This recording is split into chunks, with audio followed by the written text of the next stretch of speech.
నిన్న పునర్నిర్మాణ సభ చాలా గొప్పగా జరిగిందని బీజేపీ ఎమ్మెల్యే ఆదినారాయణ రెడ్డి చెప్పారు. 58,000 కోట్ల రూపాయలతో అభివృద్ధి పనులకు నిన్న అంకురార్పణ జరిగిందన్నారు. జగన్ పాలనలో ఏపీ అభివృద్ధి తిరోగమనంలో సాగితే ఇప్పుడు ప్రధాని మోదీ సహకారంతో ఏపీ సీఎం చంద్రబాబు ఆధ్వర్యంలో అమరావతి వేగంగా అభివృద్ధి చెందుతుంది అంటున్న బీజేపీ ఎమ్మెల్యే ఆదినారాయణ రెడ్డితో మా ప్రతినిధి Varaprasad face to face. Andhra Pradesh రాజధానిగా అమరావతికి సంబంధించి నిన్న మోడీ వరాల కురిపించడంపై సర్వత్రా హర్షం వ్యక్తం అవుతుంది. అయితే కాంగ్రెస్ పార్టీ వైసీపీ నాయకుల నుంచి వస్తున్న విమర్శలపై BJP MLA Adinarayana Reddy counter ఇస్తూ ఉన్నారు. ప్రధానంగా జగన్మోహన్ రెడ్డి గత 5 ఏళ్లు కూడా రాష్ట్రాన్ని అమరావతిని నాశనం చేసి ఇప్పుడు విమర్శలు చేయడంపై కూడా ఆయన తీవ్ర వ్యాఖ్యలు చేస్తారు. అయితే భవిష్యత్తులో అమరావతి ఎలా ఉండబోతుంది, రాష్ట్రాభివృద్ధి ఎలా ఉండబోతున్న అంశాలపై మాట్లాడేందుకు మనతో కూడా ఆదినారాయణ రెడ్డి ఉన్నారు. సార్ చెప్పండి, మనం చూసాం మొత్తం లక్షలాది మంది జనాలు వచ్చారు, ఎలా ఉండబోతుంది అమరావతి, మీరేం చెప్తారు? అనుకోని రీతిలో అభివృద్ధి జరుగుతుంది.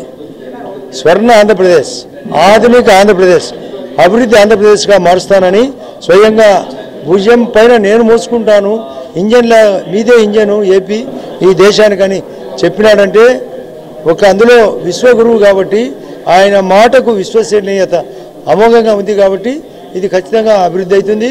ఇప్పుడు నిన్ననే 49,000 కోట్లు, మరొక 30,000 కోట్లు, ఆ తర్వాత ఎంతైనా మాదే అని హామీ ఇచ్చినాడు. పోలవరంతో పాటు వైజాగ్ రైల్వే జోన్తో పాటు స్టీల్ ఫ్యాక్టరీతో పాటు ప్రైవేటు జేఎస్డబ్ల్యూ కడప స్టీల్ ఫ్యాక్టరీతో పాటు కొప్పర్తి ఓర్వకల్లుతో పాటు అనేక శంకుస్థాపనలు, అనేక కార్యక్రమాలు, housing, ration card, pension, power, రోడ్లు, సిమెంట్ రోడ్లు, డ్రైనేజీ, త్రాగునీరు, సాగునీరు, అటు రైతులను, మహిళలను ప్లస్ యువతను, పేదలను దృష్టిలో పెట్టుకొని 4 రంగాల్లో నేనే అభివృద్ధి చేస్తాను, నాది బాధ్యత అని చెప్పినాడు. కాబట్టి అమరావతితో పాటు ఈ ఆంధ్రప్రదేశ్ స్వర్ణ ఆంధ్రప్రదేశ్గా కాబోతున్నది.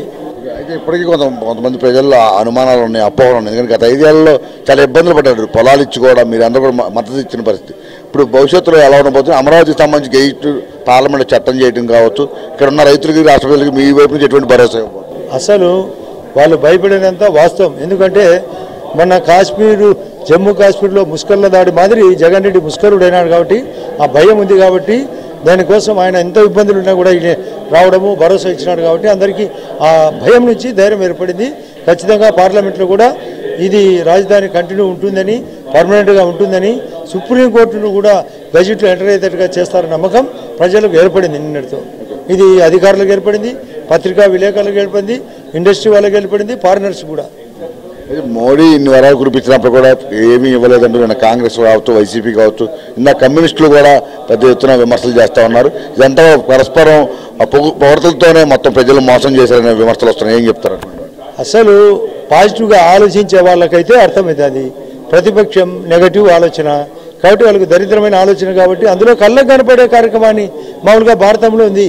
కళ్ళకు గాంధారి కళ్ళ గంతలు కట్టుకుంటుంది, వాళ్ళు ఏమైనా గంతలు కట్టుకున్నారా అని కనపడదా? అక్కడ టెండర్లు పిలిచినారు, కార్యక్రమాలు జరుగుతున్నాయి, చెట్లు పీకేసినారు, రోడ్లు స్టార్ట్ అయినాయి, బస్సు అన్నీ ఏకపక్షంలో ఏకకాలంలో అన్నీ తయారైతే కూడా వాళ్ళకు కనపడలేదంటే ఎవరేం చేస్తారు? నెగిటివ్ వాళ్ళకు నెగిటివ్, మేమైతే positive, most positive, advance positive ఖచ్చితంగా జరిగి తీరుతుంది. మీరే చూస్తారు 3 ఏళ్ళు 1000 రోజులలో అపూర్వంగా మారుతుంది. అసలు ప్రపంచంలోనే గొప్పగా మారుతుంది అమరావతి. దానికి తోడు పెద్దన నారాయణ గారితో మాట్లాడినాం. అసలు మనం మిగతా 123 మున్సిపాలిటీల పరిస్థితి ఏందని దానికి ఇప్పటికే నేను సిఎఫ్ఎంఎస్ నుంచి తప్పించినాను. మున్సిపాలిటీ నిధులు మున్సిపాలిటీకే, అనేక ఏఐపీ ఫండ్స్ కూడా మళ్ళీ తెస్తాను. ప్రతి ఒక్క చోట అభివృద్ధి జరుగుతుంది. రాయలసీమతో పాటు ఉత్తరాంధ్రతో పాటు అన్ని ప్రాంతాలు అభివృద్ధి జరుగుతాయని ఆయన స్వయంగా మాట్లాడడం కూడా జరిగింది. కాబట్టి ఈ రాష్ట్రం సర్వతో అభివృద్ధి జరిగేది ముఖ్యమంత్రి గారి ఆధ్వర్యంలో, పవన్ కళ్యాణ్ తోడ్పాటుతో, అందులో ప్రధానంగా మా మోడీ గారి యొక్క పట్టుదలతో ఖచ్చితంగా ఈ రాష్ట్రం చాలా అద్భుతంగా మారుతుంది. ఇది ముఖ్యంగా చూస్తూ ఉన్నాము. నిన్న మోడీ రాకతో అమరావతి ఆంధ్రప్రదేశ్ రాజధాని అని ఖరారైపోయింది. తప్పకుండా 3 ఏళ్లలో సరికొత్త అమరావతి ఆవిష్కృతమవుతుంది. అలాగే ఆంధ్రప్రదేశ్ అన్ని విధాలు అభివృద్ధి చెందుతుందని ఆదినారాయణ రెడ్డి చెప్తున్నారు. ఎవరైతే విమర్శలు చేస్తారో వారు క్షేత్రస్థాయిలోకి వెళ్ళి పరిశీలన చేసి మాట్లాడారు, కానీ ఇళ్లలో కూర్చొని విమర్శలు చేయడం కరెక్ట్ కాదని కూడా ఆయన ఎత్తో చెప్తున్నారు. రాంప్రసాద్తో వరప్రసాద్, ఏబీ ఆంధ్రజ్యోతి, విజయ.